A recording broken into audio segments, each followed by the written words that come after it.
untuk mengembangkannya. Semoga dalam webinar kali ini akan memberikan kemanfaatan yang banyak, akan menambah wawasan kita, akan memberikan semangat kita untuk saling mengembangkan diri dalam pengabdian kita melaksanakan Tridharma perguruan tinggi. Mungkin itu aja yang bisa saya sampaikan. Sekali lagi saya ucapkan selamat ya, karena saya disuruh membuka ya dengan mengucapkan Bismillahirrahmanirrahim. Webinar dengan topik optimalisasi pengembangan SDM perguruan tinggi di masa pandemi saya nyatakan dibuka dengan resmi. Demikian yang dapat saya sampaikan. Mohon maaf jika ada kata-kata yang salah dan kurang berkenan. Wassalamualaikum warahmatullahi wabarakatuh. Waalaikumsalam warahmatullahi wabarakatuh. Terima kasih atas pembukaannya Bapak Dr. Rudi Wahyono. Sekarang kita masuk pada acara inti, yaitu acara sharing session.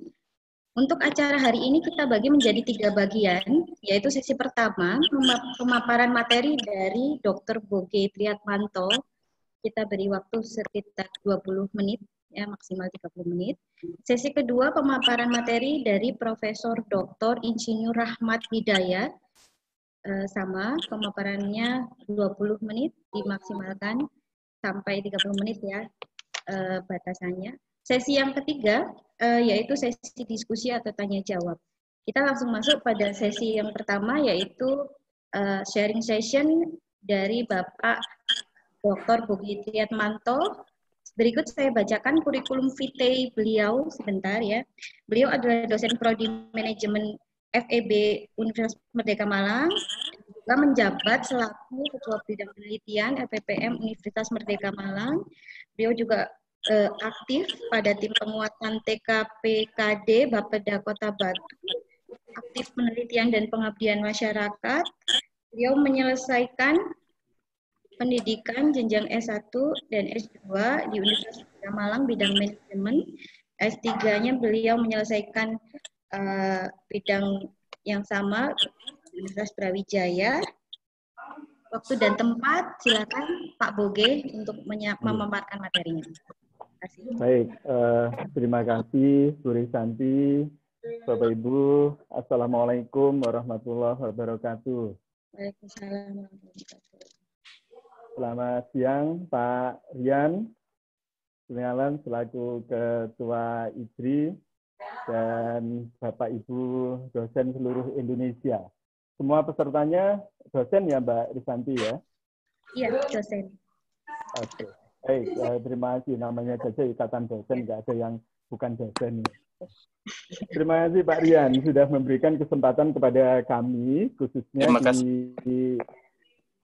di FEB Unmer Malang, ya, memberikan kesempatan kepada kami karena ternyata pada masa saat ini kolaborasi itu merupakan hal yang sangat penting, Pak. Betul gitu. Nanti akan kami sampaikan seperti apa dan bagaimana kita dalam rangka mengembangkan. Saya mau nge-share ini, enggak ketemu ininya, masih belum ketemu. Oke, baik. Di masa pandemi ini sangat penting untuk berkolaborasi, Pak Rian. Sehingga kami berharap kolaborasi ini terus berjalan dan tidak akan pernah putus lagi. Di bagian materi saya ada juga menyatakan hal yang seperti itu. Baik, Bapak Ibu, kita mulai presentasi saya yang saya beri judul dengan optimalisasi pengembangan SDM di era pandemi. Oke, kita perlu bersepakat bersama, Bapak Ibu. Saya bersepakat bersama itu begini. Pengembangan sumber daya manusia itu adalah proses yang terus-menerus dan berlanjut. Seperti yang disampaikan Pak Dekan, Pak Rudi Wahyono tadi, tidak hanya sekedar pendidikan, latihan, bukan. Memang tidak seperti itu. Karena pengembangan itu bagi orang yang merasa diri efektif, bagi seorang manajer, bagi seorang pimpinan yang efektif, pengembangan itu merupakan proses yang terus-menerus dan berlanjut, dan bukan merupakan proses yang sesat. Oh, sekarang pendidikan, ayo. Oh, sekarang ada pelatihan, ayo. Mumpung sekarang ini lagi pandemi, ayo sekarang kita adakan pelatihan daring dan seterusnya. Kita kan seringnya seperti itu. Pertanyaannya adalah what next? Kemudian mau apa? Terus kemudian mau kemana? Gitu. Saya khawatirnya itu adalah bersifat temporer. Padahal pengembangan sumber daya manusia itu tidak seperti itu, Bapak Ibu. Oke, sepakat ya Bapak Ibu ya, bahwa pengembangan sumber daya manusia itu adalah merupakan proses yang terus-menerus dan berlanjut. Saat ini pun ini adalah kita sedang berproses untuk mengoptimalkan pengembangan SDM diri kita masing-masing. Gitu. Oke, berikutnya Bapak Ibu, yang perlu kita sepakati bersama lagi adalah kinerja lembaga, Bapak Ibu dimanapun.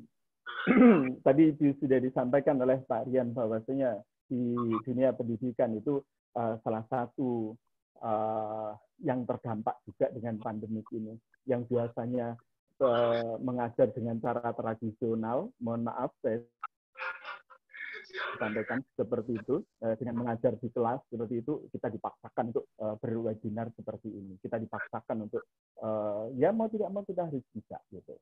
Itulah perubahan. Tidak ada sesuatu yang abadi di dunia ini kecuali ketidakabadian itu, katanya kan begitu Bapak Ibu. Oke. Nah, tidak mungkin seorang pimpinan perguruan tinggi itu mengejar kinerjanya itu secara sendirian. Kita perlu sepakat itu. Karena yang mengoptimalkan kinerja perguruan tinggi itu adalah kita bareng. Kita bareng. Kita bersama-sama. Oke, sehingga Bapak Ibu, ini yang penting. Partisipasi dan komitmen semua unsur menjadi kunci untuk maju bersama. Ya, jangan jalan sendiri-sendiri. Jangan juga kita merasa gitu ya, merasa saya yang paling berjasa, saya yang paling ini, enggak, semuanya bareng, semuanya sama kok, itu gitu. Saya di pusat penelitian, istilahnya begitu ya Mbak Risanti ya. Saya adalah kepala pusat penelitian di LPPM di Unmer Malang mulai tahun 2013 sampai sekarang. Insya Allah perkembangannya cukup pesat gitu ya. Bagaimana caranya mengembangkan diri sendiri? Oke, Bapak Ibu, mengembangkan diri sendiri. Baru kemudian nanti dari pengembangan diri sendiri itu side effect-nya, multiplier effect-nya itu adalah ke lembaga. Itu yang ingin kami ajak bersama-sama Bapak Ibu. Oke, kembangkan diri karena side effect-nya dan multiplier effect-nya itu adalah ke lembaga, ke keluarga, ke masyarakat.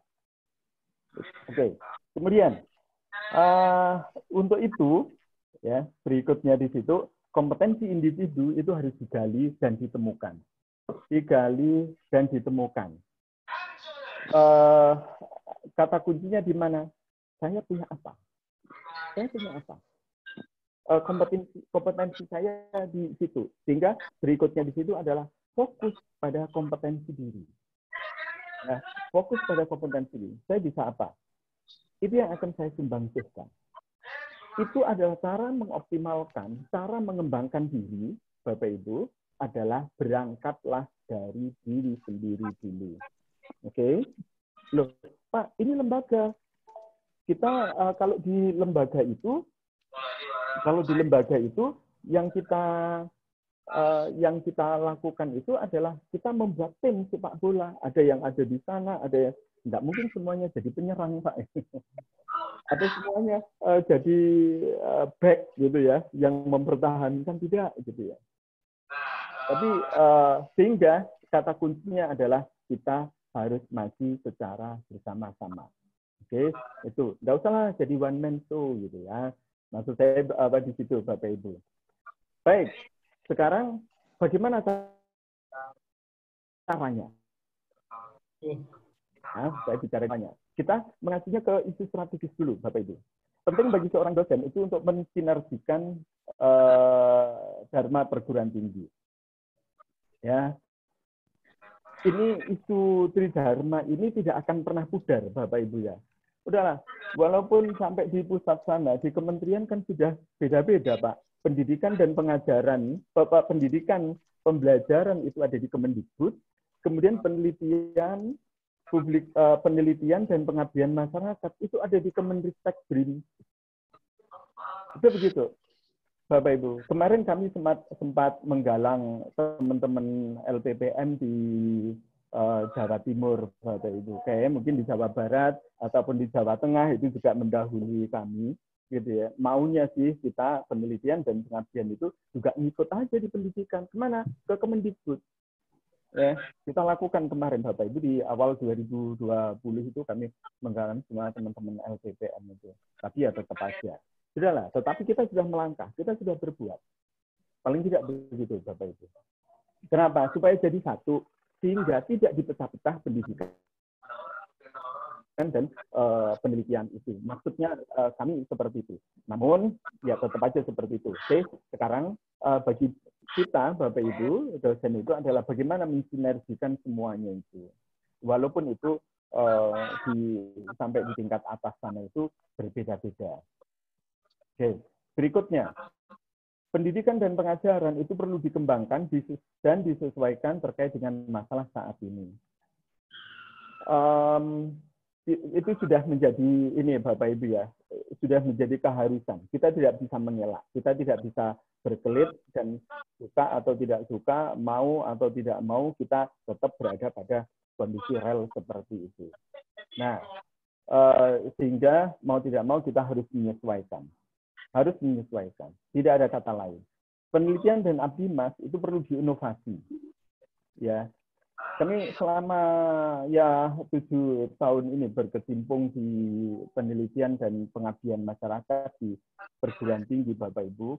Kebetulan kami dipercaya untuk mengelola penelitian dan pengabdian di Universitas Merdeka Malang 2 tahun ini, di 2019 dan di 2020, ya alhamdulillah lah kami dapat yang terbanyak gitu ya, terbanyak nilainya Bapak Ibu di kooperatif wilayah LLDB ya sekarang ya, LLDB di wilayah DC ya. Sehingga bagaimana ya cara menginovasi penelitian dan pengabdian itu? Kata kuncinya satu, Bapak Ibu, dibutuhkan SDM yang berdaya. Berdaya itu seperti apa? Proses memampukan individu itu adalah pemberdayaan. Sehingga semua orang itu harus berdaya. Untuk berdaya itu seperti apa? Untuk berdaya itu harus dikembangkan. Bagaimana cara mengembangkannya? Tadi sudah saya sampaikan, Bapak Ibu. Minimal ayo kita berangkat dari diri sendiri. Itu nanti yang ingin kami sampaikan. Itu strategis, Bapak Ibu. Kalau tadi betul dikatakan oleh Pak Dekan FEB bahwasanya tidak ada sekarang proses transfer of knowledge. Ya, kenapa? Karena transfer of knowledge itu bisa dilakukan oleh siapapun, termasuk Google. Kan begitu. Kita aja enggak bisa dipungkiri lah, namanya ketika kita memberikan tugas kepada mahasiswa itu mereka googling aja dulu. Jangan seperti itu, Bapak Ibu ya. Bahkan di kelas saja gitu ya, ketika dilakukan seminar ataupun diskusi kelas itu si mahasiswa itu sambil bawa HP. Ketika menjawab pertanyaan dari teman-temannya, dia googling. Apa? Tidak ada proses transfer of knowledge. Transfer of knowledge itu bisa dilakukan oleh siapapun, kapanpun, dan dimanapun. Nah, terus apa perannya seorang dosen? Kalau sudah dilakukan oleh semuanya, Bapak Ibu. Perannya adalah memotivasi mahasiswa agar mau belajar, agar mengembangkan dirinya untuk belajar terus-menerus. Apa kata kuncinya?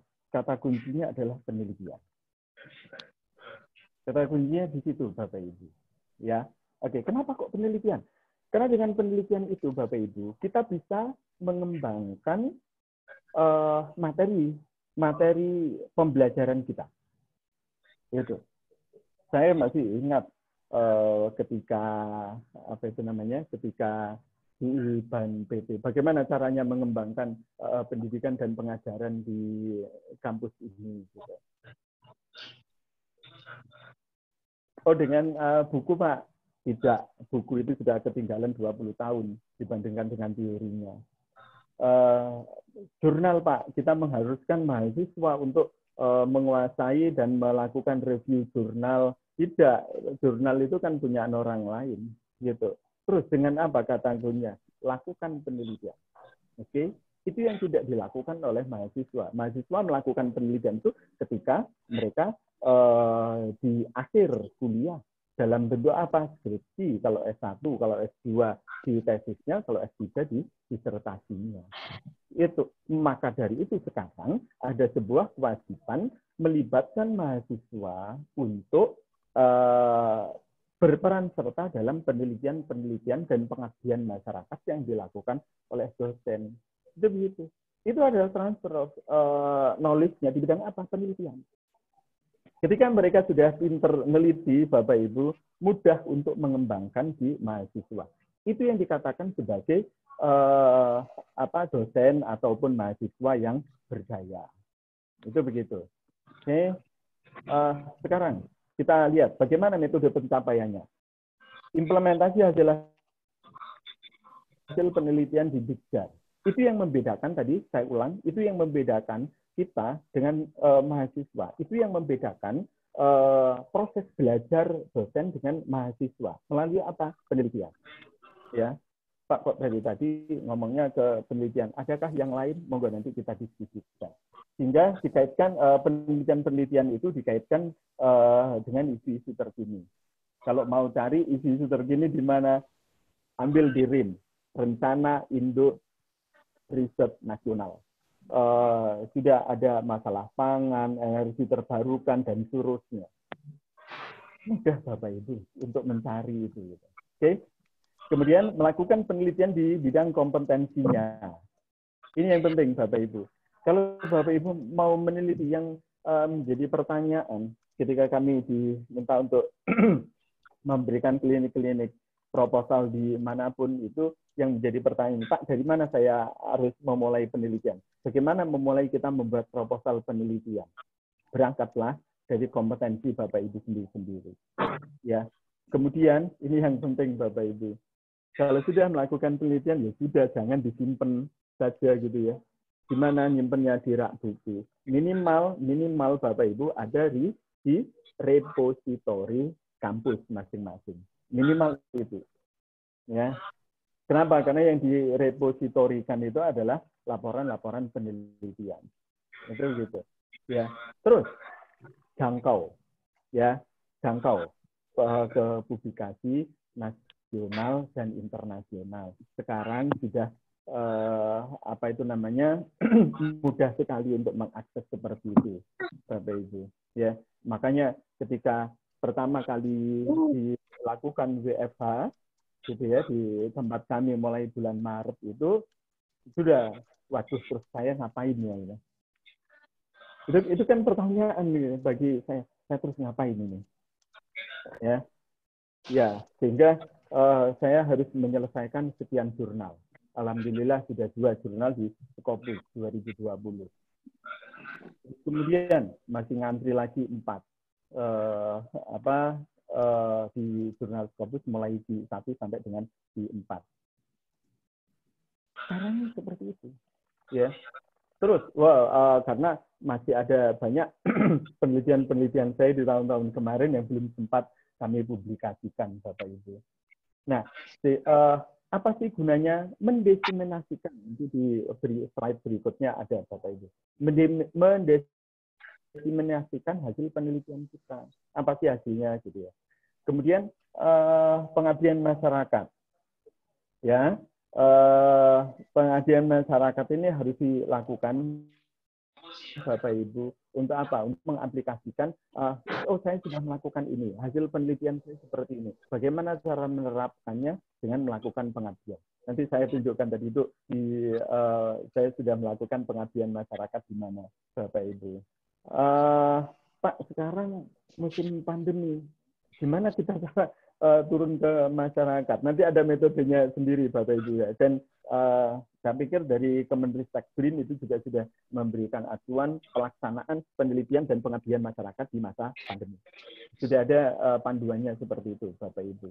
Bahkan kemarin kami coba mau turun lapang gitu ya untuk melakukan pengabdian, itu kami langsung ditelepon, Pak, ini di sebelah rumah saya kemarin baru meninggal positif corona gitu ya.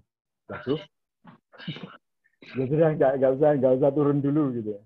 Keselamatan diri itu dipentingkan dulu Bapak Ibu.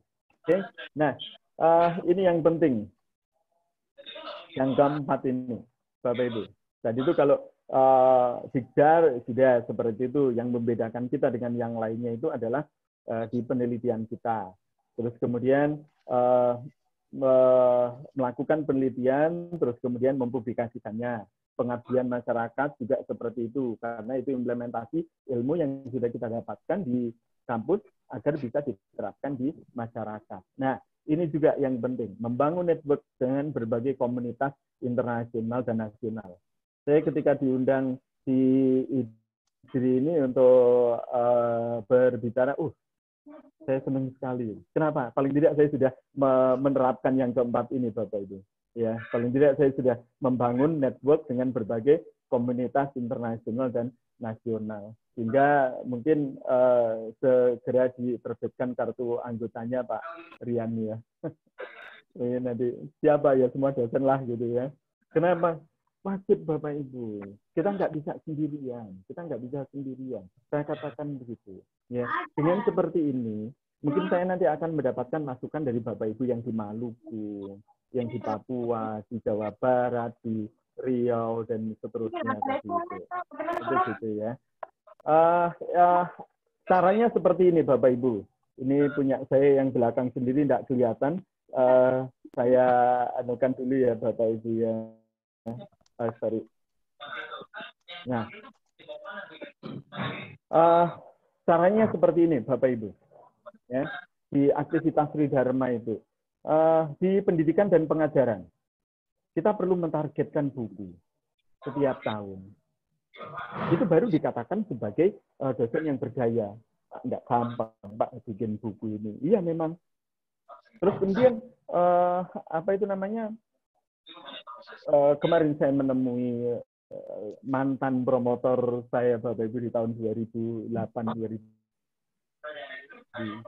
dulu ketika saya baru menyelesaikan S3 saya. Prof Jumilah di UB itu, Prof saya ingin Ibu jadi pereview saya. Apa? Buku. Oke. Saya tidak mau mereview buku kalau tidak berasal dari hasil penelitian. Beliaunya begitu. Ya, Ibu, cuman begitu saja. Terus hasilnya seperti apa? Paling tidak, Bapak Ibu, hasil penelitian kita itu bisa menjadi monograf. Ya. Bagaimana cara bikin monograf? Kalau satu variabel kita kembangkan itu namanya monograf. Kalau hubungan banyak variabel itu namanya buku referensi. Ya. Oke, waktunya. Terus apa bedanya dan bagaimana?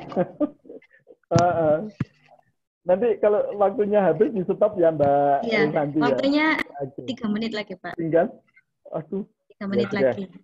Tapi kita sudah share kan itu materinya, karena di bawah-bawah itu sudah untuk pengembangan diri sendiri. Saya pikir itu berlaku umum. Yang penting di sini nih. Oke, di penelitian Bapak Ibu kita harus membangun roadmap ya. Kita harus membangun roadmap. Kita harus bisa bikin fishbone kita. Roadmap kita berada di mana? Itu harus kita tetapkan. Ya, publikasi tidak ada sekarang kata sulit untuk mempublikasikan di Scopus. Bapak Ibu, saya tunjukkan nanti. Ya, ada banyak kok yang sekarang itu yang fast respon dan seterusnya. Kemudian pengabdian masyarakat. Saya tidak ingin ada di pikiran dosen itu sulit publikasi, nggak ada yang sulit, semuanya mudah kok ya. Pengabdian masyarakat harus itu merupakan aplikasi dari hasil penelitian dan teori Bapak Ibu. Ya mau tidak mau harus dilakukan, ya mau tidak mau harus dilakukan. ya, seperti apa dan bagaimana. Nah, untuk melakukan ini semuanya, Bapak Ibu, untuk melakukan semuanya ini, terus tetap saya akan mengatakan jangan sendirian.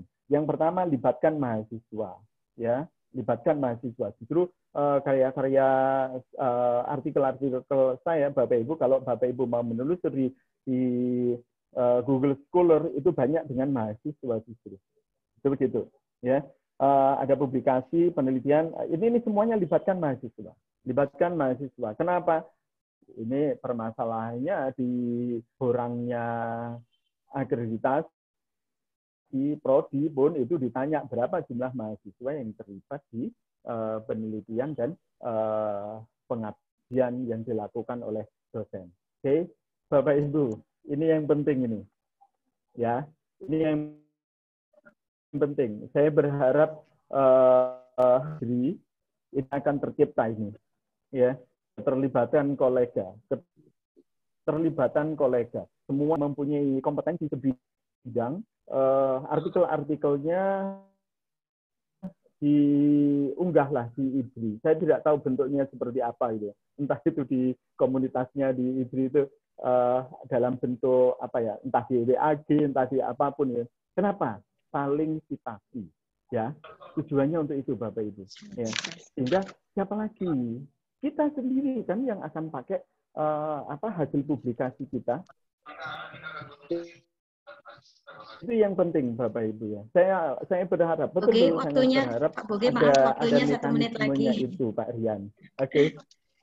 Ya, baik.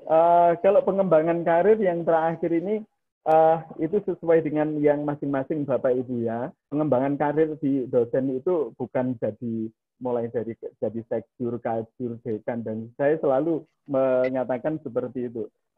Karir kita di dosen itu mulai dari asisten ahli, lektor kepala sampai ke guru besar. Itu adalah karir kita. Prof. Rahmadi sudah sampai di situ. Sebentar saya susul Prof. Insya Allah. Oke. Baik. Baik. Ini contoh roadmap Bapak Ibu, ya. Apa penelitian kita, terus kemudian apa publikasinya dan seterusnya. Ini kemanfaatannya bagi semuanya. Saya berharap apa yang sudah saya sampaikan di siang hari ini bisa betul-betul membawa manfaat bagi semuanya, khususnya di teman-teman yang terlibat di IBRI, ya, ataupun seluruh dosen di Indonesia. Baik, saya tidak perlu menjelaskan di kemanfaatannya satu persatu, Bapak Ibu sudah merasakan. Begitu juga yang seterusnya ini, Bapak Ibu bagaimana caranya, mungkin nanti ada sesi tanya jawab, kita bisa diskusikan di situ.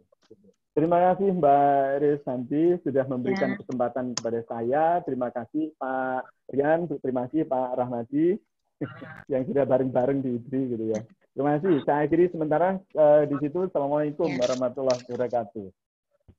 Ya, terima kasih Bapak Dr. Boge Triatmanto atas sharing sessionnya mengenai pengembangan diri bagi dosen pada masa pandemik saat ini. Selanjutnya kita akan masuk pada sesi kedua, yaitu pemaparan materi dari Prof. Rahmat Hidayat. Sebelum saya bacakan CV beliau, saya ingin menyampaikan untuk para peserta, apabila ada pertanyaan, silakan bisa dituliskan di forum chat. Nanti akan saya rekapkan untuk para pembicara hari ini. Ya, berikutnya adalah Prof. Rahmat Hidayat, Profesor Dr. Insinyur Haji Rahmat Hidayat, MT, IPU, ASEAN Eng. Prof. Rahmat Hidayat lahir di Pamekasan tahun 19 Juni tahun 74. Bidang keilmuan Prof. Rahmat adalah manajemen industri. Beliau adalah Ketua Dewan Pengawas IDRI Pusat, anggota Majelis Penilai Insinyur Profesional BKTI P2 2018 sampai 2021, Guru Besar Bidang Manajemen Industri, Teknik Industri Fakultas Teknik Universitas Trunojoyo Madura, dan beliau juga Rektor Universitas Bahaudin Mudari Madura. Profesor Rahmat Hidayat, waktu dan tempat, silakan. 20 menit ya, Prof. Sampai 30 menit, silakan. Oke. Terima kasih.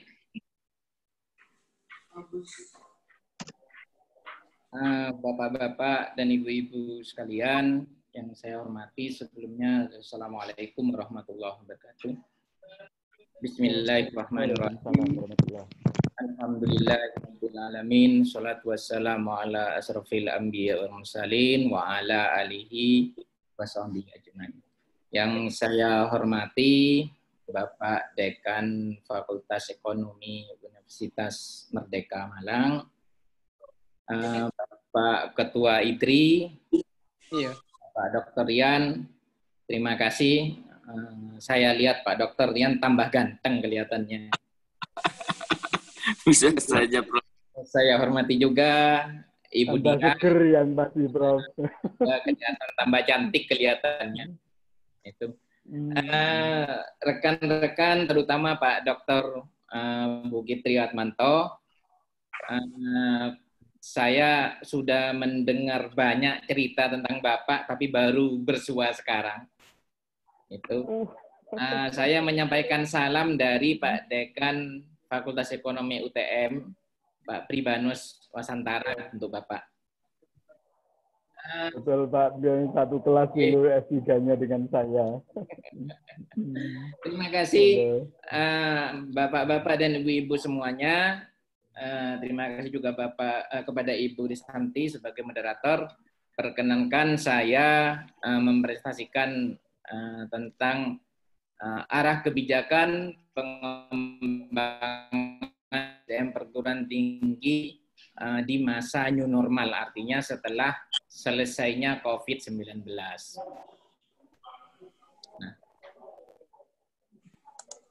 Nah, Bapak sekalian yang saya hormati, kita memulai dari sebuah jadi kita memulai dari sebuah kondisi itu di mana agak terputus-putus di tempat saya, ya maklum ini di Madura. Mohon bantuan kalau misalkan putus, nanti Ibu moderator bisa memberitahu kepada saya. Sebelum Bapak dan Ibu-ibu kita lanjutkan itu. Nah, mari kita menyamakan persepsi dulu. Jadi yang pertama adalah bagaimana kita persepsi. Nah, di mana pada masa pandemi ini itu, nah dan tentunya nanti kita akan sampai kepada sebuah kondisi namanya kondisi new normal. Saya menyebutnya kalau kita di human resource itu, kalau kita hubungkan ya dengan industri 4.0, maka saya menyebutnya untuk ke depan saya menyebutnya SDM 4.0. Itu. Nah, kebetulan saja Bapak dan Ibu-ibu itu, kita setelah ini akan memasuki masa new normal, di mana juga bersamaan dengan kita awal memasuki era industri 4.0. Yang pertama adalah Bapak dan Ibu-ibu, pandemi telah mengubah semua sendi-sendi kehidupan berbangsa dan bernegara di negara kita. Kebutuhan ya atau menghilangkannya kebutuhan SDM pada bidang tertentu ini adalah efek dari baik itu industri 4.0 maupun dari adanya pandemi ini. Yang ketiga adalah membeludaknya jumlah SDM akibat pandemi. Nah, seperti yang diceritakan oleh Pak Bogi tadi, bahwa Pak Rian tadi bahwa semasa pandemi ini itu, ribuan tenaga kerja sudah di PHK, termasuk juga angka kerja baru yang masih belum terserap. Jangan lupa Bapak dan Ibu-ibu bahwa selama pandemi ini kita sudah hampir 4 bulan ini, insya Allah akan ada 2 periode wisuda, semester gasal dan semester genap, yang nantinya akan masuk ke dunia kerja. Yang keempat adalah perubahan arah bisnis pasca pandemi atau new normal. Tentunya dengan kondisi yang baru, maka kita akan masuk pada sebuah kondisi di mana tidak sama dengan sebelumnya. Pak Presiden menyatakan bahwa new normal itu bukan kondisi normal, tapi kondisi normal plus dengan prosedur-prosedur yang baru. Yang berikutnya adalah mempersiapkan SDM sama pentingnya dengan mempersiapkan teknologi baru. Karena apa? Saya menyebutkan bahwa kebetulan saja sekarang kita insya Allah akan masuk kepada kondisi new normal, tapi di sisi lain kita juga akan masuk kepada yang kita sebut dengan industri 4.0 atau saya menyebutnya dengan kalau dalam sumber daya manusia SDM 4.0. Selanjutnya adalah kesenjangan keterampilan, terutama di industri teknologi tinggi, sangat besar. Ini juga diikuti dengan kurangnya pengetahuan dan keterampilan yang menghambat inovasi sehingga meningkatkan biaya SDM. Maka perusahaan berikutnya akan berhadapan dengan melatih kembali SDM-nya setelah pasca normal ini. Jadi pada saat setelah pandemi masuk kepada new normal, perusahaan atau industri kembali akan masuk kepada sebuah kondisi. Kenapa? Karena sebelumnya tenaga kerja yang sudah bekerja sekian tahun rata-rata dirumahkan. Yang pilihan yang lain adalah merekrut talent baru atau orang-orang baru, dan ini merupakan peluang bagi tenaga kerja baru yang lulus pada masa pandemi ini. Yang berikutnya, teknologi. Ini kita harus sampaikan bahwa teknologi dipercaya juga mampu merubah atau melakukan perubahan. Ini adalah efek sampingan dari adanya industri T4, di mana SDM juga harus siap dengan budaya digital. Artinya, nanti ada dua tantangan. Yang pertama, tantangan tentang new normal. Yang kedua adalah tentang new digital. Berikutnya Bapak dan Ibu-Ibu adalah bagaimana nasib SDM kita nantinya setelah masuk new normal. Yang pertama adalah kualitas SDM menjadi kunci. Jadi kualitas tetap akan menjadi kunci, sama seperti yang disampaikan oleh Pak Boge tadi. Yang kedua adalah perkembangan jangka panjang ke depan. Ya. Di masa depan, perusahaan akan sangat tergantung dengan sumber daya yang dimilikinya. Industri 4.0 menghadirkan inovasi dan pabrikannya dengan pintar. Itu. Jadi pabrikan-pabrikan nanti akan sangat pintar karena kita melibatkan industri 4.0. Yang berikutnya adalah transportasi digital pun menjadi sebuah keniscayaan dan tidak akan pernah kita hindari, termasuk juga di bidang SDM. Dunia SDM sekarang ini sedang berubah mengikuti cepatnya laju organisasi.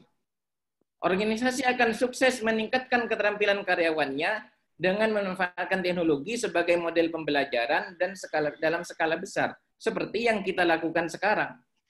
Mau tidak mau, dengan adanya pandemi, kita yang tadinya kita selalu menghindar untuk kuliah online dan sebagainya, maka kemudian sudah 2 semester ini, masuk ke 2 semester ini, kita mau tidak mau kita harus kuliah online.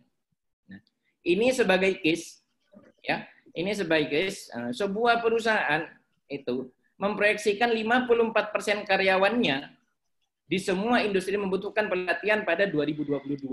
Artinya setelah new normal, perusahaan akan melatih kembali tenaga kerjanya.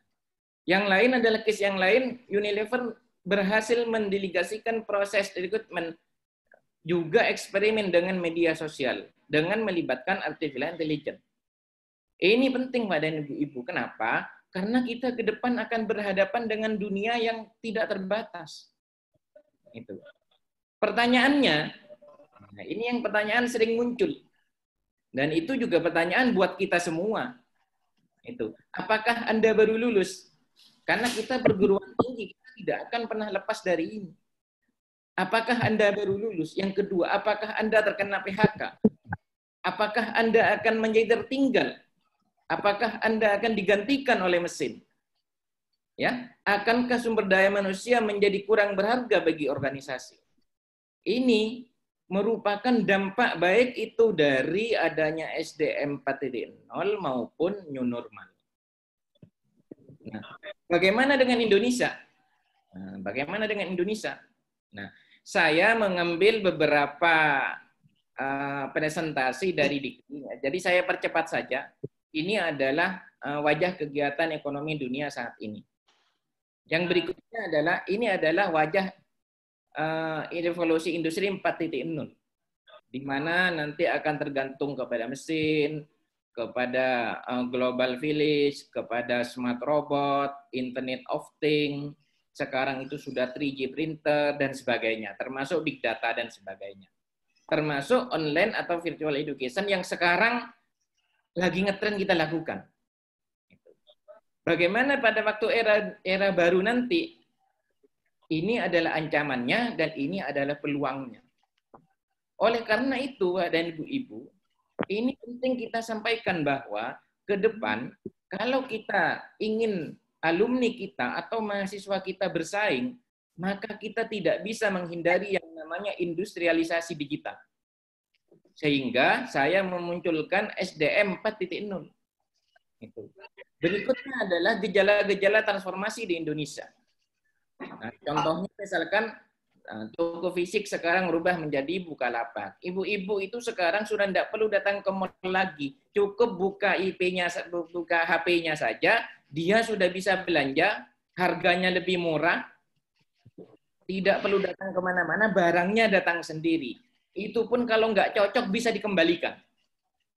Nah, berikutnya adalah transportasi. Dulunya kita pakai taksi, sekarang pakai Grab, pakai Gojek dan sebagainya. Nah, ini skill di industri yang akan kita bicarakan di masa yang akan datang. Apa saja yang perlu kriteria-kriterianya? Kompleksitas problem solving, social skill, proses skill, system skill, cognitive ability. Ini harus kita masukkan kepada kurikulum kita. Kalau tidak, mahasiswa alumni kita tidak akan bisa bersaing. Ini penting, Pak dan Ibu. Berikutnya adalah, ini kelanjutannya, 5 hal yang paling penting.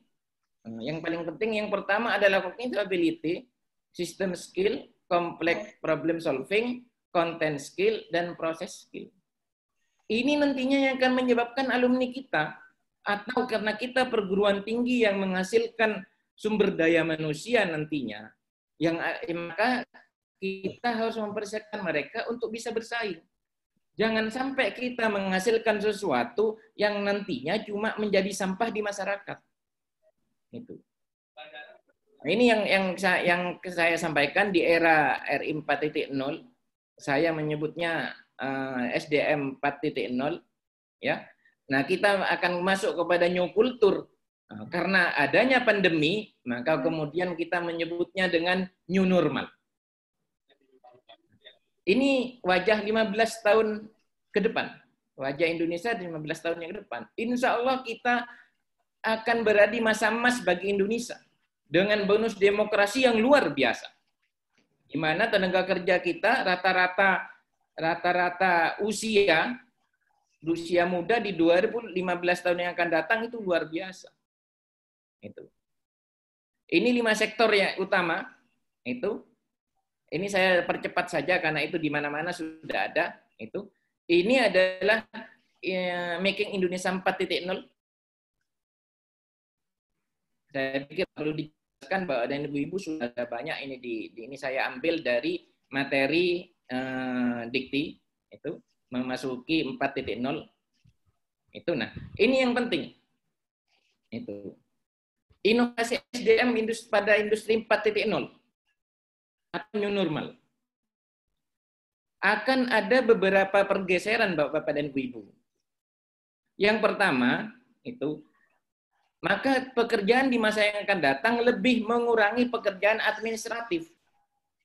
Sebagai contoh sekarang ini, yang tadinya para petugas kesehatan yang tadinya banyak ditempatkan sebagai manajemen di rumah sakit, sekarang yang dibutuhkan adalah orang-orang yang memang mempunyai kepedulian dan bisa bekerja untuk menangani COVID-19 ini. Yang kedua, nantinya akan lebih inklusif atau beragam, lebih akurat, ya, memproyeksikan kebutuhan dengan tepat, SDM yang sesuai dengan kompetensi, dan SDM yang menguasai teknologi informasi. 6 hal ini itu yang akan menjadi kunci nanti bagi alumni kita. Itu. Bagaimana dengan Indonesia? Itu. Saya pikir Indonesia mau tidak mau kita harus berhadapan dengan kondisi ini. Yang pertama, pemerintah Indonesia ya, kemudian telah menetapkan peta jalan Making Indonesia seperti yang saya jelaskan di gambar yang di atas. Yang kedua, aspirasi besarnya adalah menjadikan Indonesia sebagai jajaran 10 besar negara dunia. Yang ketiga adalah Kementerian Perindustrian juga sudah menyiapkan ya anggaran yang cukup besar untuk pembangunan SDM yang menghasilkan industri yang memang kompeten. Itu. Nah, strateginya seperti ini. Itu ya. Membangun pendidikan vokasi berbasis kompetensi dengan dual system, seperti yang pernah kita dengar dan pernah diadopsi oleh Indonesia, dilaksanakan di Swiss dan Jerman. Membangun politeknik dan akademi komunitas di kawasan industri, meluncurkan pendidikan vokasi link and match, melaksanakan pelatihan industri berbasis kompetensi dengan sistem 3-in-1, yaitu pelatihan, sertifikat kompetensi, dan penempatan kerja. Artinya nanti perguruan tinggi harus melaksanakan ini. Mau tidak mau harus melaksanakan ini. Supaya apa? Supaya kita menghasilkan lulusan itu bukan cuma sekedar lulus saja, kemudian di masyarakat menjadi sampah. Jadi kalau tanpa pelatihan, tanpa sertifikasi kompetensi, dan tanpa penempatan kerja, maka perguruan tinggi cuma akan menghasilkan pengangguran saja. Ini ada ibu-ibu. Bagaimana dengan perguruan tinggi kita? Yang pertama, perguruan tinggi harus segera merubah untuk bisa memenangkan persaingan di era SDM 4.0 atau new normal. Yang kedua adalah memasuki era industri 4.0 yang didahului dengan pandemi ini. Ya, di Amerika saja itu. Nah, sekarang ini ada 2.700 PT yang setelah pandemi insya Allah akan tinggal separuhnya saja. Pertanyaannya, di Indonesia tinggal berapa? Di Indonesia itu ada 4.700 PTN PTS. Nanti kita lihat saja setelah pandemi tinggal berapa. Yang berikutnya adalah PTN PTS harus terus bergerak beradaptasi dengan era baru, baik digital ya, menjadi landasan ya, dengan mengasah keterampilan keahlian sebagai kompetensi sivitas.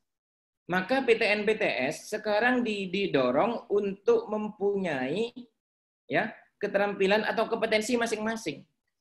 Jadi ada beberapa perguruan tinggi yang sudah memberikan ikon misalkan berwirausaha. Ada yang memberikan kemampuan misalkan kemampuan IT misalkan seperti itu.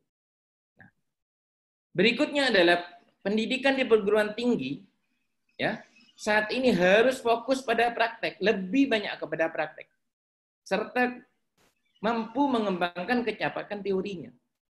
Kita perlu tahu Bapak dan Ibu bahwa perguruan tinggi kita, sistem pendidikan kita lebih banyak kepada teori dibandingkan dengan praktek.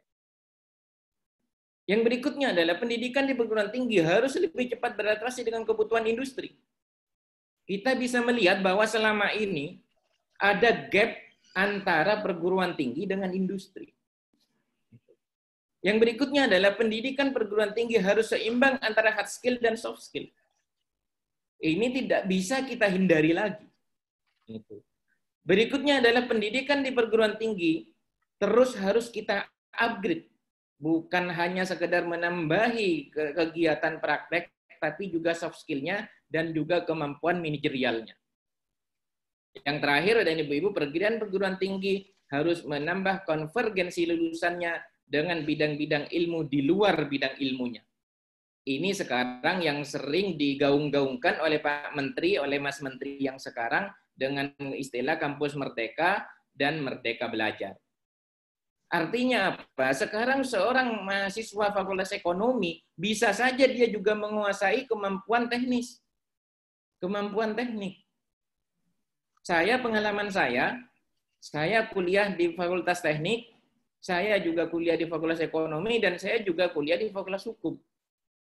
Itu. Saya melihat bagaimana seorang yang mempunyai keahlian di berbagai bidang ilmu seperti itu yang sekarang dicari-cari. Itu walaupun saya nggak dicari-cari, Pak Boge ya. Itu. Yang berikutnya adalah, nah ini adalah 7 aspek keberhasilan kita. Nah, itu. Yang pertama adalah mental cognition, attention control, sense making, intuition, problem solving, adaptability, dan communication. Ini 7 kunci sukses. Kalau kita sebagai yang disampaikan oleh Pak tadi itu. Selanjutnya, ini yang paling penting Bapak dan Ibu.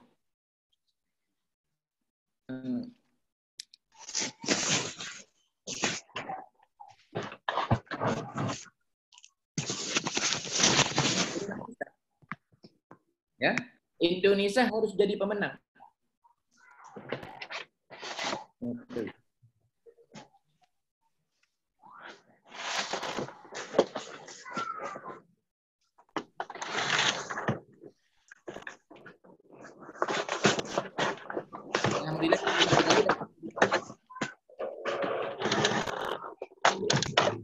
Ini yang penting, Indonesia harus menjadi pemenang.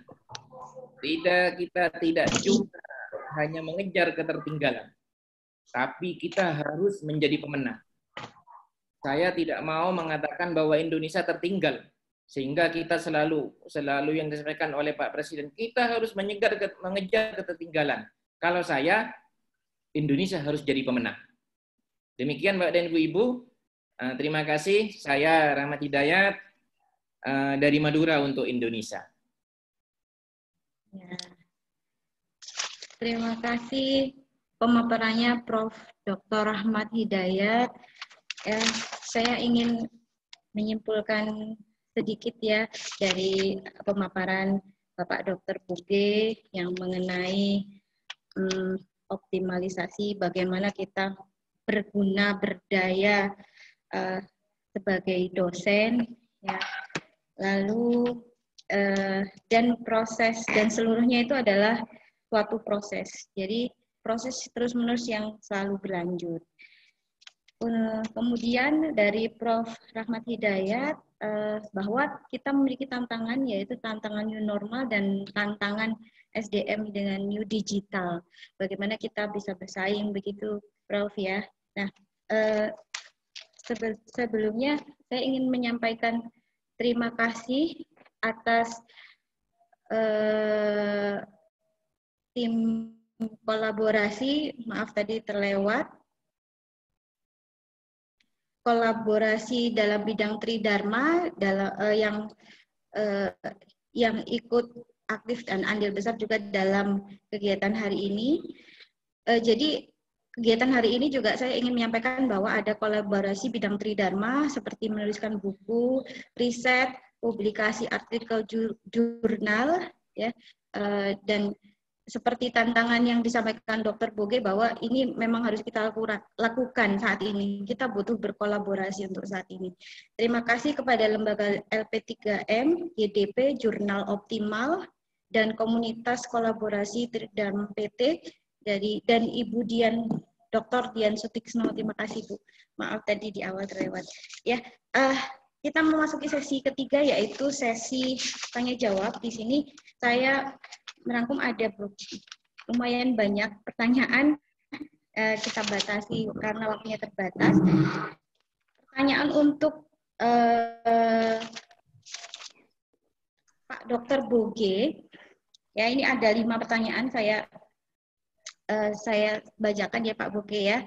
Dari Bapak Febio, bagaimana cara dan tahapan mempublikasikan hasil penelitian dan pengabdian kepada masyarakat? Nanti dijawab, bisa digabungkan dengan singkat ya Pak. Kemudian dari Pak Amaludin ada pertanyaan, bagaimana pengembangan SDM khususnya dosen supaya bisa didukung oleh semua pihak, dan sedangkan dosen ini penuh dengan keterbatasan. Jadi curhat di sini ya. Keterbatasan sumber daya informasi dan keterbatasan keuangan. Bagaimana solusinya dari Bapak Amaluddin. Kemudian ada dari Ibu Zuriati. Apa saja yang dapat kita lakukan untuk memotivasi diri dalam pengembangan potensi diri sehingga kita bisa mengoptimalkan Tridharma PT kita. Kemudian ada dari Ibu Gebi Taluta. Ya, ini sama Pak Boge pertanyaannya, Pak Dr. Boge, bahwa apabila penelitian ini kita harus melakukan inovasi, untuk melakukan inovasi, bagaimana apabila dosen ini biayanya minim? Ya, rata-rata pertanyaannya itu, minim biaya, Pak. Kemudian ada dari Pak Petrus Dwi Ananto, bagaimana apabila perguruan tinggi yang kita adalah D3, sehingga hanya kuliah 3 tahun, dan mahasiswa tidak melakukan penelitian skripsi. Jadi bagaimana caranya apabila kita ingin melibatkan mahasiswa dalam penelitian? Karena hanya 3 tahun. Jenjang D3. Itu untuk Bapak Dr. Boge. Kemudian untuk Prof. Rahmat Hidayat, ada pertanyaan Prof. Ada 3. Yang pertama, apakah bisa perguruan tinggi menghasilkan SDM yang berkualitas? Ini pertanyaan dari Hendy Ariwibowo.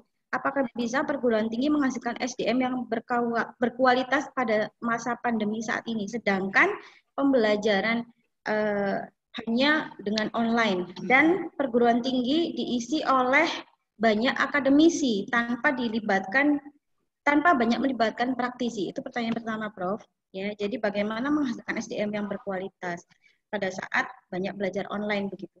Yang kedua dari Bapak Amaluddin, pertanyaan bagaimana penduduk yang tinggalnya di pedesaan, di mana banyak keterbatasan fasilitas, jaringan, ya bagaimana bisa menerapkan pendidikan yang berbasis online.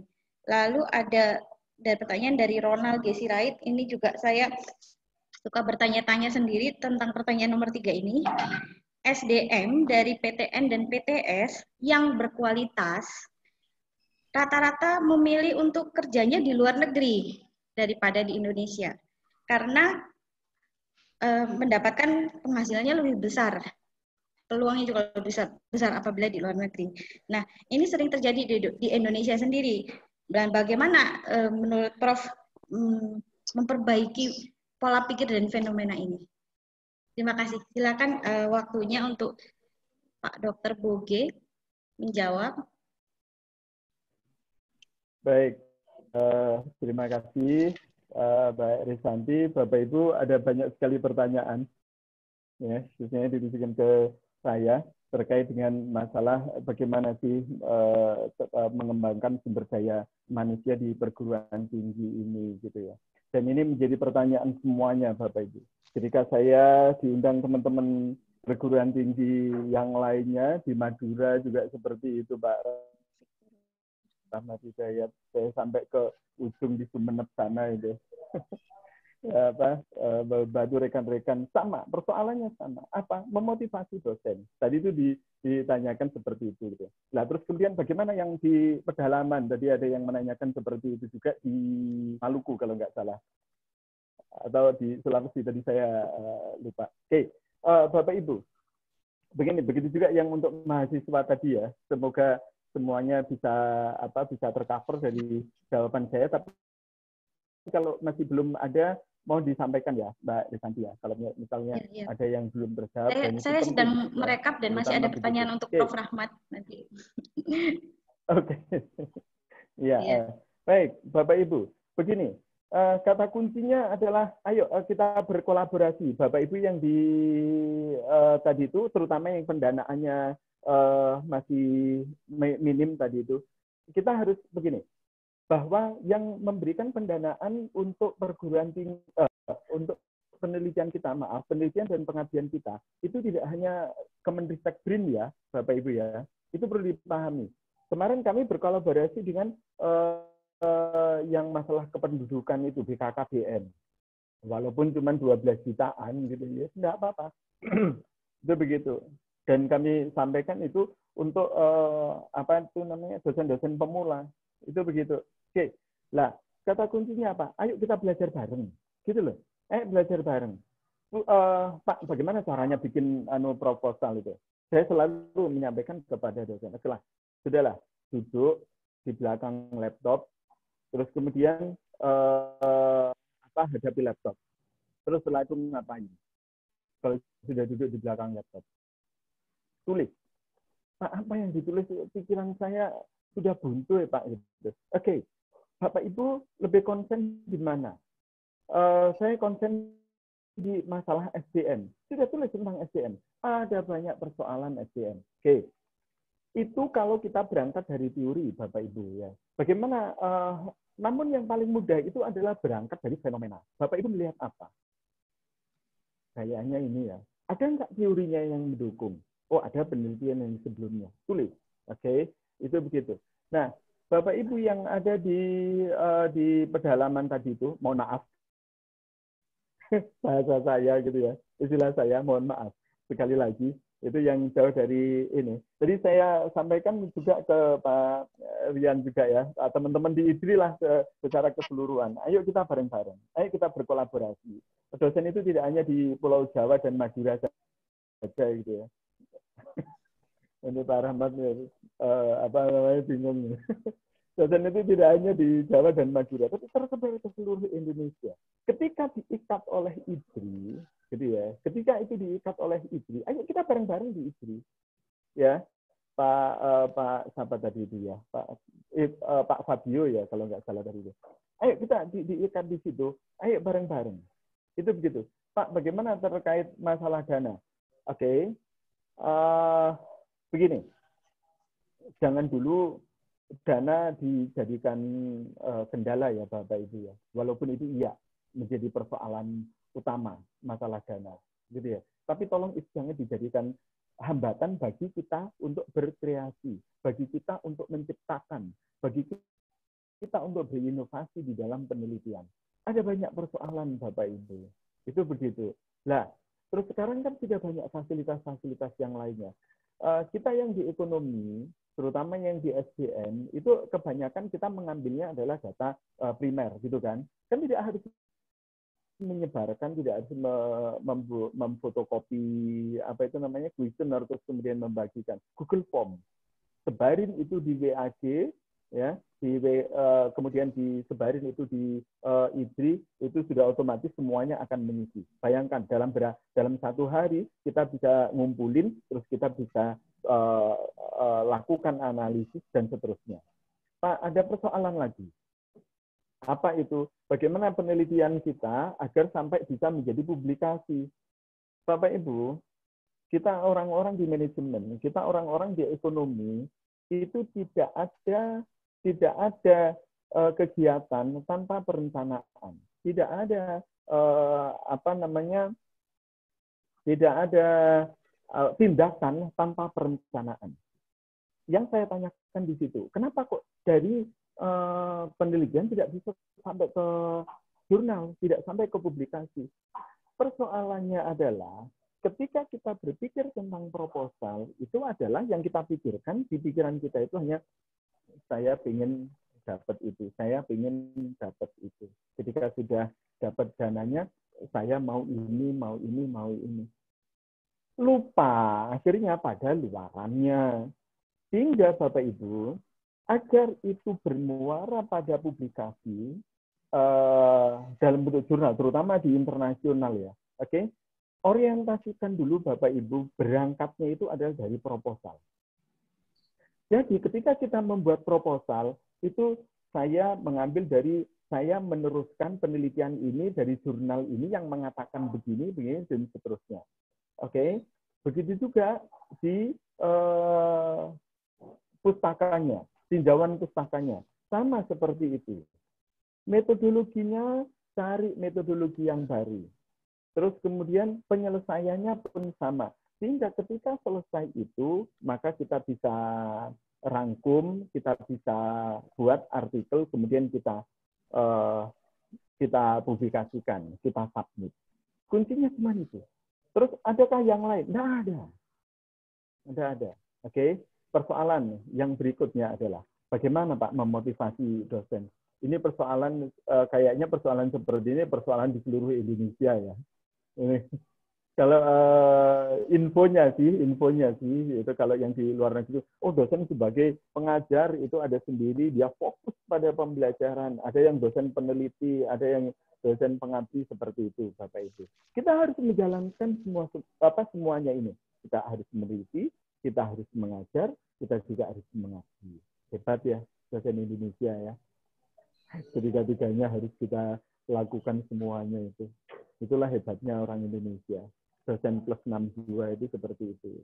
Nah, terus bagaimana agar kita tetap produktif? Dengan kalau hasil penelitian saya sih mengatakan begini, Bapak Ibu, kompensasi itu pendapatan atau dalam kalau di penelitian ini pendanaan. Kompensasi itu adalah bukan variabel utama, bukan variabel dominan yang mempengaruhi kinerja. Silahkan diteliti lebih lanjut. Saya ulang, kompensasi itu bukan variabel dominan yang mempengaruhi kinerja. Oke, silahkan dibuktikan lebih lanjut. Namun, kompensasi atau uang lah kita katakan seperti itu merupakan variabel utama ya yang mempengaruhi kinerja. Apa bedanya utama dengan dominan? Beda, Bapak Ibu. Ya, kalau terus apa yang dominan? Yang lainnya. Yang lainnya itu apa? Banyak. Oke. Salah satu hal adalah motivasi. Gitu. Kalau yang mempengaruhi motivasi itu adalah uang, memang iya Bapak Ibu, kita orientasinya ke situ saja gitu. Tapi kenapa kita tidak rubah orientasinya itu? Apa? Penelitian itu adalah publikasi. Ya, penelitian itu adalah publikasi. Itu begitu. Ya. Nah, Pak, bagaimana di masa pandemi ini untuk mengoptimalkan itu? Tadi sudah saya katakan, itu kalau penelitian di kami, Bapak Ibu ya. Bagaimana dengan di yang lainnya? Kalau mungkin Pak Rahmadi di teknik itu bisa di lab, begitu kan? Ya sudah di lab aja, gitu. Terus publikasinya bagaimana? Banyak publikasinya, saya tidak tahu bentuknya seperti apa yang di yang di Fakultas Teknik untuk publikasinya. Tetapi kalau kami di ekonomi itu jelas. Makanya optimalkan. Kami sudah sampaikan kepada peneliti-peneliti kami di Unmer Malang itu bahwasanya ini loh yang harus dilakukan, Pak, dananya belum cair. Kayaknya seluruh Indonesia ini dari Kemendikbud pendanaannya juga belum cair, Bapak Ibu. Katanya di negeri itu juga begitu, nggak tahu kalau di tempatnya Pak Rahmadi gitu ya. mungkin tidak cair. Pak Dr. Boge, maaf waktunya. Ada lagi? Iya, waktunya sudah selesai ya. Dibagi dengan Prof. Rahmat Hidayat. Silakan Prof. Rahmat ditanggapi pertanyaan dari para peserta. Prof, ini sebetulnya ada pertanyaan lagi, sebetulnya ini juga menjadi pertanyaan banyak dosen, karena di sini rata-rata dosen yang hadir 300 lebih hari ini, Prof. Dan dari seluruh Indonesia, saya sudah merekap di sini banyak sekali satu lembar, ya, dari Aceh sampai Papua, Bangka, Jambi, Jayapura, Banjarmasin, Bandung, Palangkaraya, Sorong, Jember, Kolaka, Sumatera Utara, Surabaya, Madura, Malang banyak ya. Ya, jadi luar biasa peserta hari ini banyaknya memang dosen segmennya. Bagaimana ada pertanyaan bagaimana mengembangkan hard skill dan soft skill, karena kita tadi bicara tentang SDM ya Prof ya, pada PT yang memang mengalami kendala, dan bagaimana untuk praktikum apabila kita memang saat ini harus menghadapi pembelajaran online begitu. Prof, silakan Prof.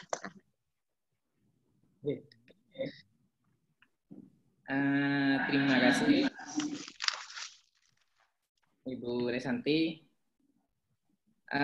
Jadi dari sekian banyak pertanyaan, intinya sebenarnya adalah bahwa janganlah keterbatasan ya itu menjadi kendala. Tadi Pak Bogi juga menyatakan itu.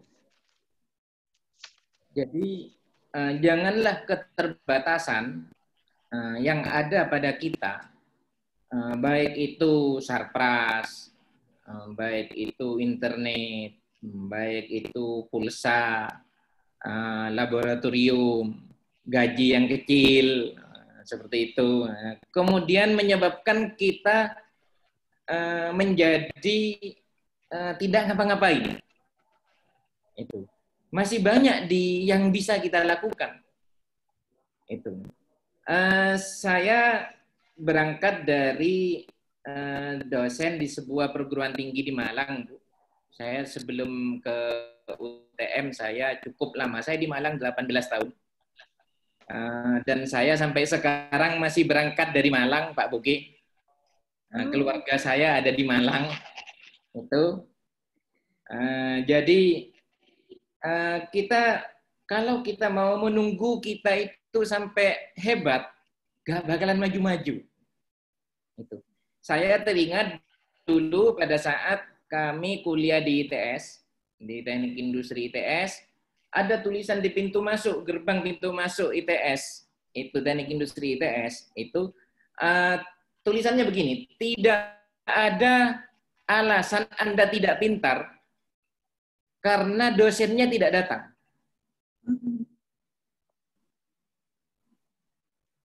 Itu. Jadi itu penting. Kalau dulu zaman kami kuliah, itu mungkin juga zaman Pak Bogi kuliah, dosen itu kan datangnya ke kampus jarang-jarang, Pak Bogi. Kira-kira kan seperti itu. Tapi kan kita menjadi kemudian inovasi kita kan menjadi datang atau menjadi hebat gara-gara keterbatasan itu.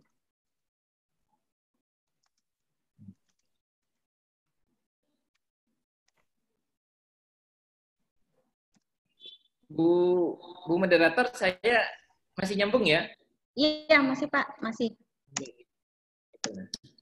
Jadi kalau kita mau menunggu kita hebat atau mau menunggu kita sukses, mau menunggu kita bagus fasilitas kita nggak bakalan maju-maju sampai kapanpun. Itu. Bagaimana caranya? Nah, dulu pada saat kita kuliah, dosen itu cuma datang membawa fotokopi, kemudian disuruh memfotokopi di depan kampus kita, kemudian kita bawa ke rumah, kita pelajari, baru kemudian minggu berikutnya dosen menjelaskan apa materinya. Sebenarnya dengan cara online kita bisa melakukan dengan hal yang berbeda. Ya, kita bisa merekam kuliah kita, ya. Kita rekam kuliah kita dengan HP yang sederhana, kemudian kita share kepada YouTube. Kita taruh di YouTube, mahasiswa kita akan melihat rekaman kita di YouTube, baru kemudian pada minggu berikutnya, ya, pada minggu berikutnya kita menjelaskan apa yang kita sudah jelaskan dan tinggal diskusi saja. Itu. Jadi itu yang menurut saya penting, Bapak dan Ibu. Janganlah kemudian keterbatasan menyebabkan kita nggak berbuat apa-apa. Ayo kita sama-sama. Seandainya tidak ada pandemi, ya, maka kita tidak akan terbiasa kuliah online. Bapak dan Ibu, sebenarnya kuliah online kan sudah dari dulu sebenarnya. Kalau kita ada menyusun borang akreditasi, ada persyaratan di situ berapa sekian yang mata kuliah dilaksanakan secara online, kemudian metodenya apa, bagaimana caranya, sebenarnya kan sudah. Cuma pada saat itu kan kita secara formalitas saja melaksanakannya. Yang penting kita gugur kewajiban bahwa ada sebagian besar mata kuliah dilaksanakan secara online. Hikmah dari pandemi ini, yang tadinya kita formalitas itu, maka kemudian sekarang jadi kewajiban. Hampir 2 semester ini dan semester yang akan datang, kita insya Allah kuliahnya akan online. Itu. Jadi Bapak dan Ibu-ibu, sebenarnya ini bukan masalah buat kita sebenarnya kalau kita menjadikan itu sebuah sebuah kesempatan, sebuah opportunity. Itu. Oleh karena itu, Bapak dan Ibu-ibu, bagaimana dengan praktikum? Itu saya di sini melaksanakan praktikum. Contoh misalkan kita tidak pernah terpikir kalau di teknik itu, misalkan teknik mesin, bagaimana praktikum mengelas dilaksanakan secara online. Ya kita membuat tutorialnya dalam bentuk video, Pak dan Ibu-ibu. Kemudian kita kirim kepada anak didik kita.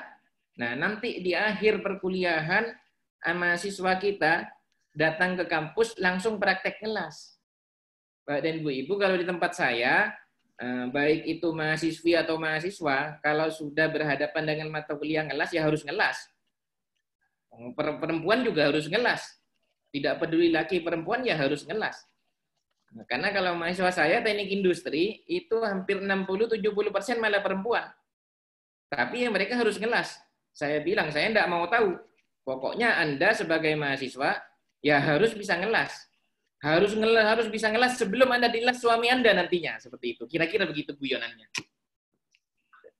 Itu yang bagaimana dengan SDM kita yang banyak ke luar negeri karena mengejar gaji yang besar.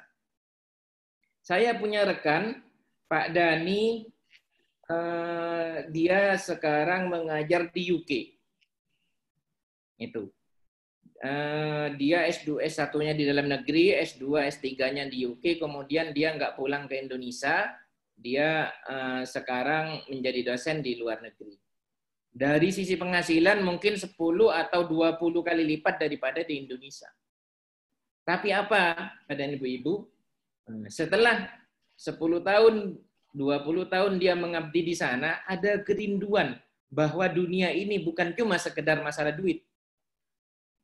Ya, kalau kita bicara SDM itu ada tren itu bahwa orang kerja di bank itu sampai masa kerja 10 tahun dia sudah selesai dengan keuangannya, maka kemudian dia keluar dan kemudian berwirausaha sendiri.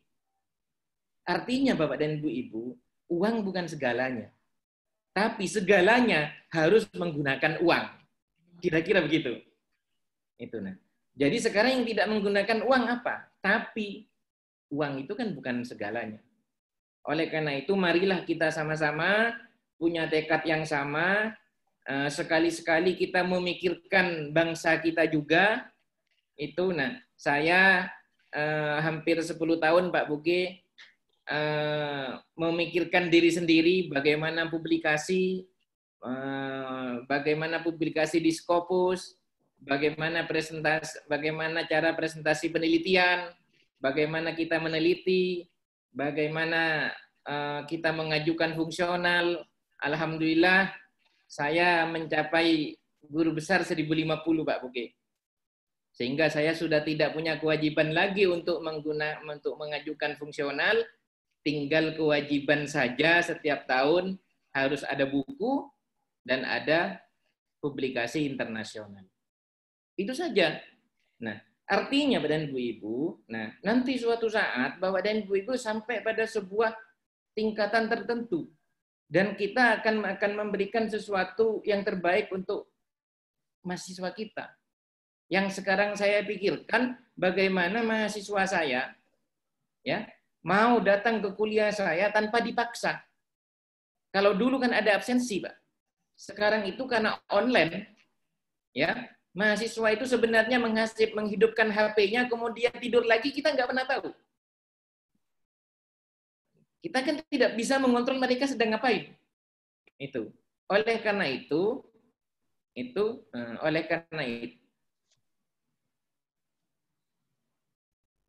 Bu moderator masih kedengaran ya? Tadi sempat ada putus sebentar, Prof. Sudah lancar lagi. Dilanjut, Prof.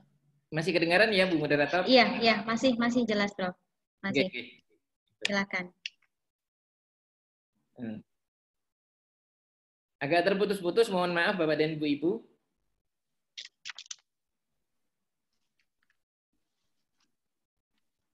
Itu kita lanjutkan lagi. Nah, jadi Bapak dan Ibu-Ibu, marilah kita menjadikan apapun yang menjadi keterbatasan kita itu menjadi opportunity buat kita, ya. Nah, kuliah online itu sebuah keniscayaan. Mau tidak mau kita harus mengikutinya, ya.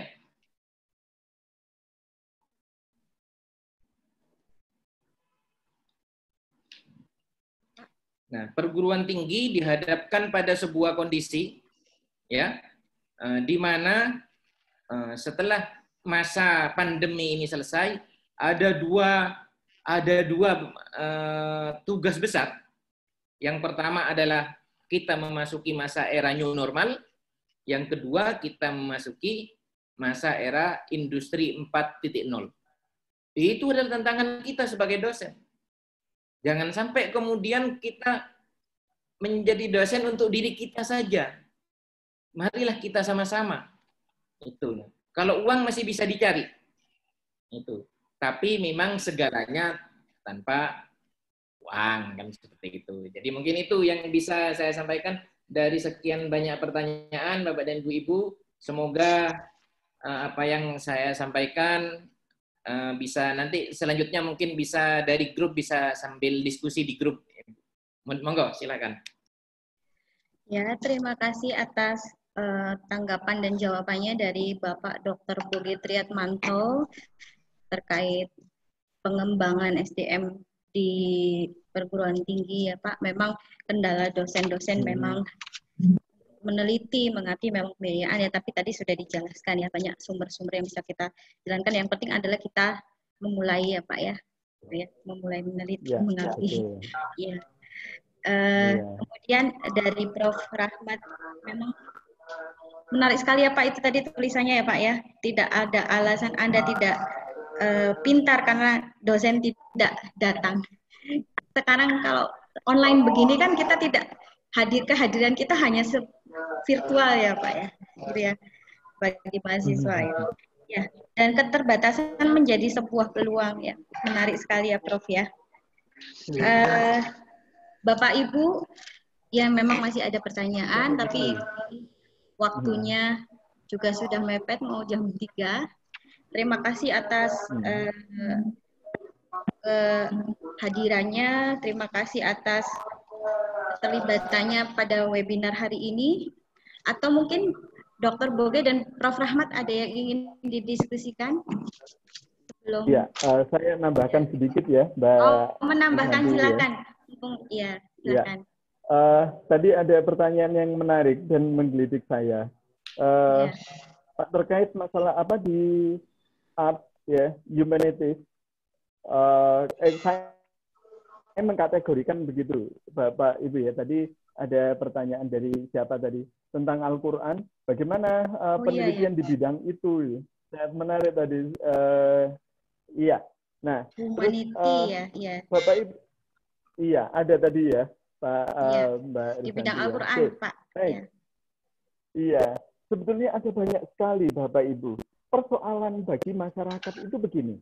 Yang saya adukan yang saya tangkap sekarang itu Bapak Ibu, terutama yang di Bapak Ibu yang di agama ya, untuk mendapatkan sertifikat halal bagi UKM di seluruh Indonesia dimanapun tempatnya, bisa enggak Bapak Ibu menyediakan itu menjadi persoalan.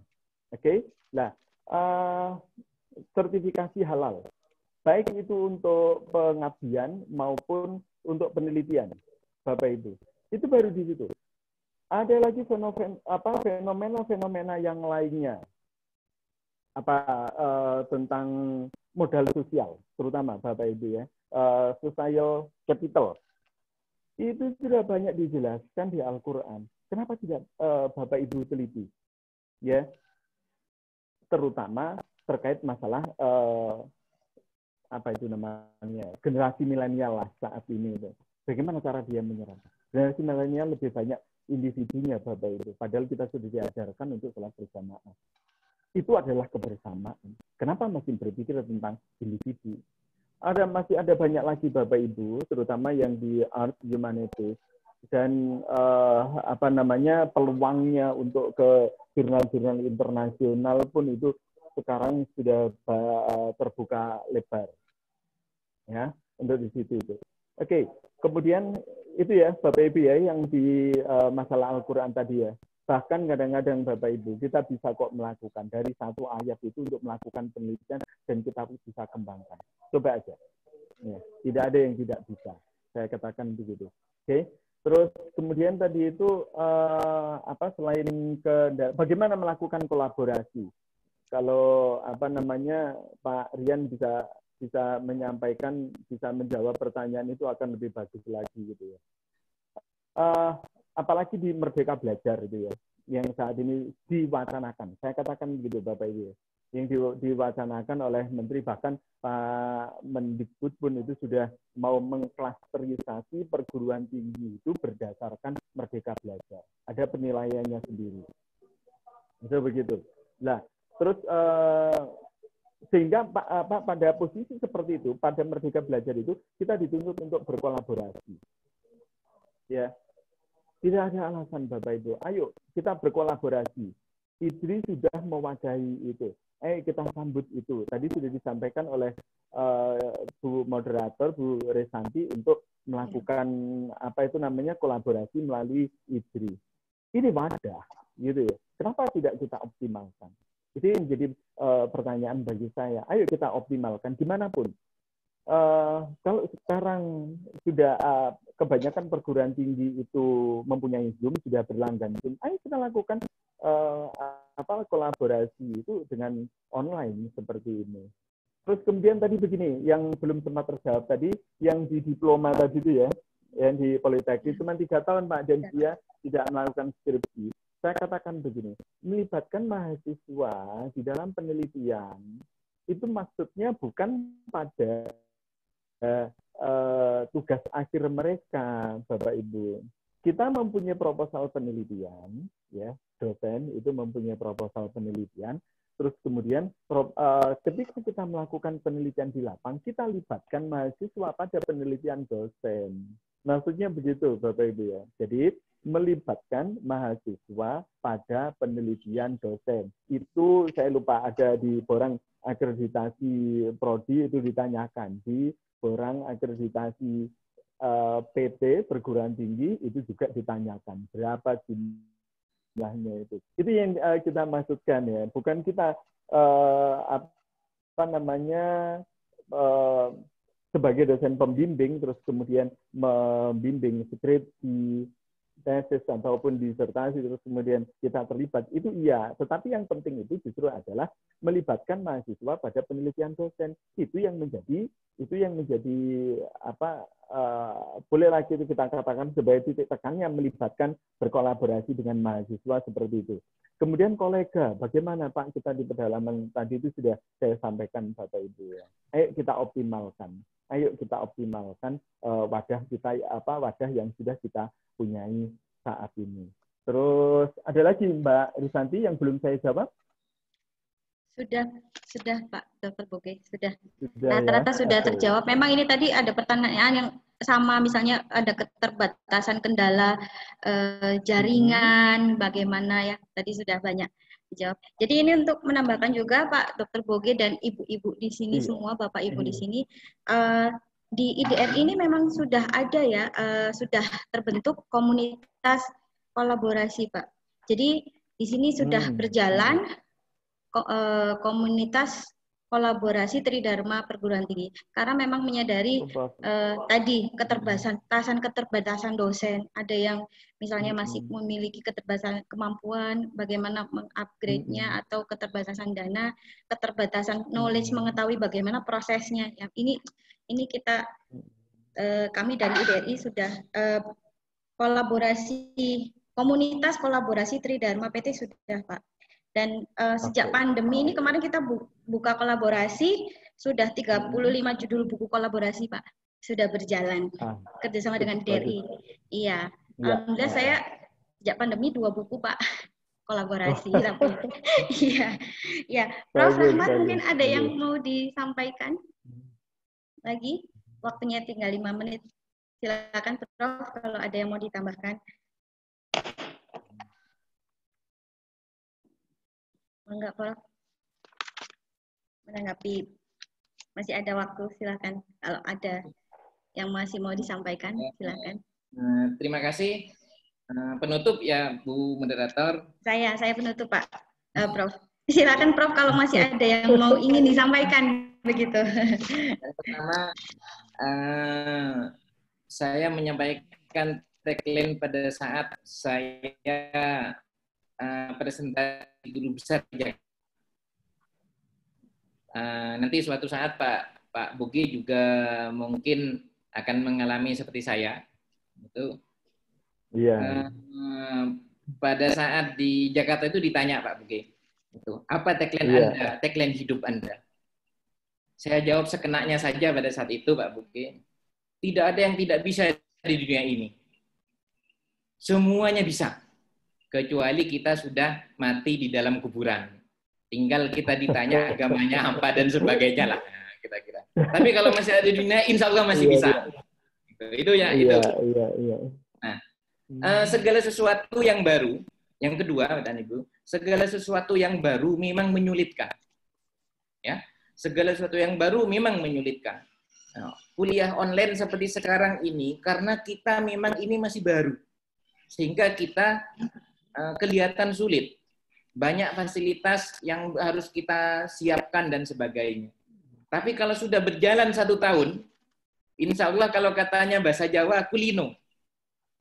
Sudah terbiasa. Sudah terbiasa. Nah, karena terbiasa, maka kemudian menjadi mudah. Itu. Kemudian, Pak dan Bu Ibu, yang ketiga, saya ada pertanyaan menggelitik, bagaimana kuliah dengan banyak bidang ilmu? Kalau bidang ilmunya saya satu. Kita kuliah dengan banyak bidang ilmu, bukan kemudian bidang ilmunya banyak. Kuliah dengan berbagai jurusan, bidang ilmunya satu. Jadi saya semua tulisan saya, semua tesis dan skripsi saya, semuanya bidangnya adalah industrialisasi. Itu. Sehingga menurut saya, bidang ilmu kita tidak perlu banyak, satu. Itu. Tapi kita bisa melihatnya dari berbagai sudut pandang. Itu. Mungkin itu yang bisa saya sampaikan. Terakhir, Ibu Moderator, saya sampaikan dari awal IDRI ini adalah wadah untuk para dosen, khususnya adalah dosen muda. Kami sudah diundang oleh DPR, kalau tidak salah 3 atau 4 kali kami diundang DPR, RDP dengan DPR RI, kemudian kami juga diundang oleh staf kepresidenan, kami juga sudah pernah diundang oleh staf kepresidenan.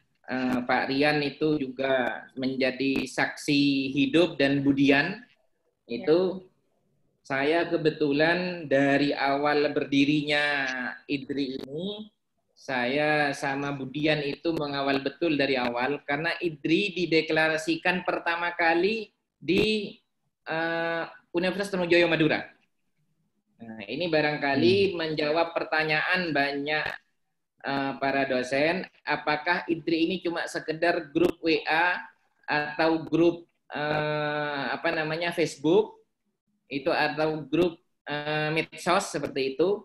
Nah, oleh karena itu mungkin perlu juga Bapak Ketua IDRI, Pak Rian, memberikan memberikan sebuah video seperti itu supaya kita sama-sama tahu bahwa kita sudah banyak yang kita lakukan. Nah, termasuk juga yang disampaikan oleh Ibu Moderator tadi bahwa ada kolaborasi ini dan segala macam. Ada buku, ada penelitian, nah itu merupakan kontribusi IDRI kepada bangsa dan negara. Insya Allah seperti itu. Terima kasih. Kurang lebihnya saya mohon maaf. Terima kasih kepada Bu Moderator, Budian, panitia. Terima kasih atas waktunya. Saya Iris. Assalamualaikum warahmatullahi wabarakatuh. Terima kasih Prof. Rahmat Hidayat, Pak Dr. Boge. Ini sedikit saja saya ingin menyampaikan ada masukan atau ada dari peserta kita hari ini, dari Dr. Raufik ya. Jadi karena kita menghadapi suatu pandemi bersama-sama, kondisi setiap kampus pasti juga sama, kosong, karena kita memang diarahkan untuk melakukan daring. Bagaimana apabila perguruan tinggi itu menata ruang-ruang bangkunya yang kosong tadi menjadi lab-lab begitu. Itu masukan ya Pak ya dari dari Pak Dr. Raufik, ini dari peserta. Siapa tahu ya memberikan inspirasi, oh ya ruangannya kosong ya Pak di kampus. Ya, kepada seluruh peserta seminar hari ini, Bapak Ibu yang saya hormati, terima kasih atas kehadirannya pada webinar nasional dan sharing session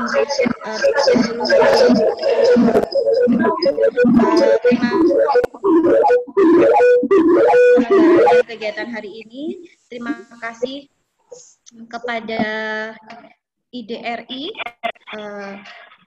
Prodi Manajemen FEB Universitas Merdeka Malang, Universitas Trunojoyo Madura, Komunitas Kolaborasi Tridharma PT, LP3M, YDP, Jurnal Optima, dan seluruh pihak yang terkait. Terima kasih Prof. Rahmat Hidayat atas pencerahan hari ini, dan Bapak Agung selaku pengurus pusat juga IDRI hari ini selaku host. Pak Agung tidak muncul hari ini, ada di situ. Kemudian terima kasih juga kepada Bapak Dekan, Bapak Dr. Rudi Wahyudi, Bapak Muhammad Nur Singgi, dan Ibu Krisnawuri. Alhamdulillah hari ini terlaksana, dimulai jam 1 agak lebih sedikit, maaf tadi. Kemudian ini kita tutup bersama tepat di pukul 3 ya, waktu Malang.